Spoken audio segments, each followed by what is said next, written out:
अगर हमें किसी चीज़ से प्यार है और वो उस चीज़ के लिए हम हमेशा ही ओपन रहते हैं। मुझे प्यार है आर्ट से। तो ये तराशा एग्ज़िबिशन लगा हुआ था मुंबई में, बांद्रा वेस्ट में, और यहाँ पर मैंने विज़िट किया हुआ है। इतनी खूबसूरत कलाओं का प्रदर्शन यहाँ पर मिला।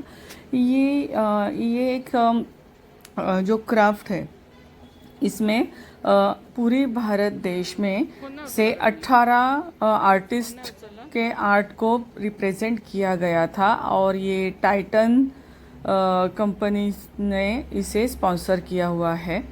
यहाँ पर मुझे बहुत ही खूबसूरत कलाकृतियाँ देखने को मिली, और जो मुझे अच्छा लगा है मैंने आपके लिए भी उसे प्रेजेंट किया है, दिखाया है आपको मैंने।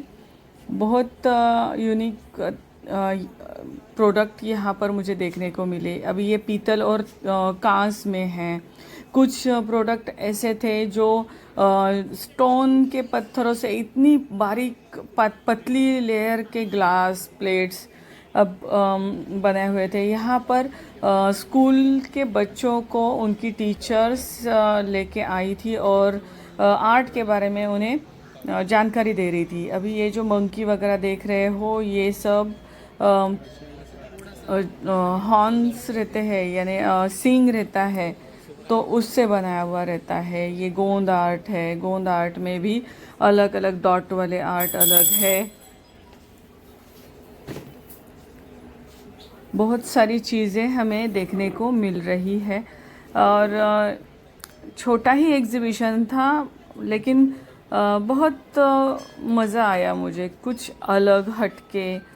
और ये पूरा ही एग्ज़िबिशन इको फ्रेंडली था, जिसमें कोई रेजिन नहीं है या कोई हार्म करने वाली चीज़ें यूज़ नहीं की है। ये आर्टिस्टों ने अपने वहाँ पर जो भी बनाया हुआ आर्ट है वो उन्होंने यहाँ पर लाया हुआ था, और वो सेल करने के लिए भी रखा हुआ था।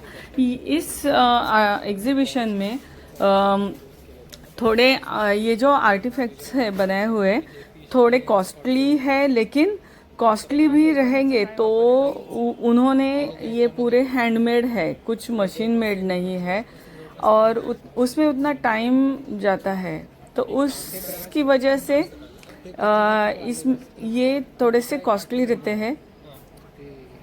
तो बहुत यूनिक क्रिएशन है। एक एक चीज़ बनाने के लिए उन्हें 10 दिन भी लगते हैं, कभी 5 दिन में हो जाता है, और कोई कोई चीज़ तो एक बनाओ या 50 बनाओ 15 दिन लग जाते हैं। बहुत ही यूनिक तरीके से बने हुए ये जो अभी आप देख रहे हो, ये है, ये भी मैंने यहाँ पर लिए हुए हैं। बहुत प्यारा लगा मुझे ये चीज़। बहुत अलग एक्सपीरियंस फील किया हुआ है मैंने यहाँ पर। ये हम लोग सिर्फ डेकोरेशन के लिए या पेपर वेट करके यूज़ कर सकते हैं। बहुत बहुत प्यारी चीज़ें मुझे देखने को मिली। इसका साउंड बहुत ही यूनिक था। विंड चाइम करके लगा सकते हैं, या फिर अगर हमें कोई स्ट्रेस है तो उस टाइम पे अगर हम लोग कुछ ऐसी चीज़ें बजाते हैं तो बहुत शांत फील हो जाता है।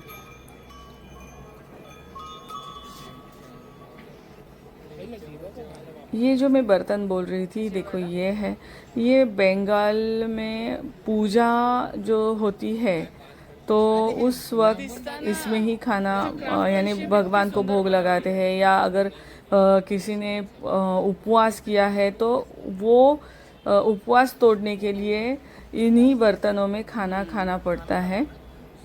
और ये खाना खाते हैं थोड़ी इसका जो नेचुरलिटी है वो मेंटेन रहता है, क्योंकि इसका जो नेचुरल पत्थर से ही बनाया हुआ है, तो उसका नेचुरली मतलब मेंटेन रहता है। जो आप फूड का हैंडल करने में भी बहुत ही और उसको कट को थोड़ा सा मुझे प्रॉब्लमेटिक लगे, लेकिन है प्यारे। अच्छा रहता है। आणि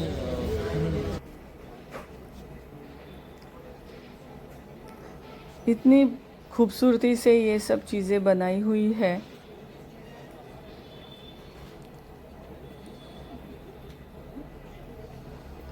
उसे हम शोपीस भी रख सकते हैं। हर आर्ट कुछ कहता है, सिर्फ हमें समझने की ज़रूरत है।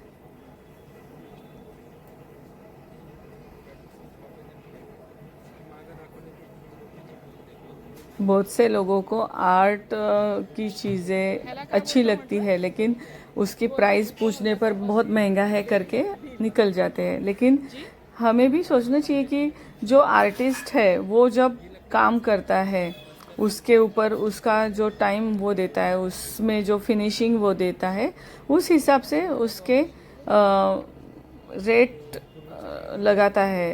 तो ठीक है, अगर हमें वो हम नहीं ले पाए तो अलग चीज़ है, लेकिन मुझे लगता है कि जो आर्टिस्ट उसके प्रोडक्ट के लिए डिमांड करते हैं वो सही है, क्योंकि उन्हें उस बारे में पता रहता है। यहाँ पर हर चीज़ थी, खिलौनों से लेकर किचन के बर्तन तक। ये जो देखो ये वाला है, ये दीवारों पर ये डिज़ाइन किया जाता था पहले के ज़माने में। इन्होंने कैनवास पर किया हुआ है। इसमें गेरू और मिट्टी वगैरह के यूज़ करके ही गोंद उसमें ऐड करके बनाया जाता था। टी कोस्टर्स वगैरह भी उन्होंने बनाए हैं। इसे हम फ्रेम में लगा कर भी अच्छी तरह से यूज़ कर सकते हैं। ये बैम्बू का है जो बॉक्स देख रहे हो, और इसमें जो राउंड वाला दिख रहा है वो जगन्नाथ भगवान का बना हुआ है। यहाँ पर उन लोगों को उड़ीसा का है ये, और जब जगन्नाथ भगवान को गले में लगा, यानी जैसे हम लोग कुछ ताईत वगैरह बांधते हैं तो उस तरह से वो छोटा एक नारियल की जैसे रहता है, तो उसे गले में लगाते हैं। बहुत शायद से मैं थोड़ा गलत भी बोल चुकी हूँ इसमें, लेकिन मैंने जितना उनसे पूछा था मुझे समझ में आया, मैंने यहाँ पर आपको क्लियर कर दिया है। ये हैंडलूम के सारे है। ये लेडी है जो हमारे सामने ही पेंटिंग कर रही थी। तो मिलते हैं और कुछ नया आर्ट एंड क्राफ्ट लेकर।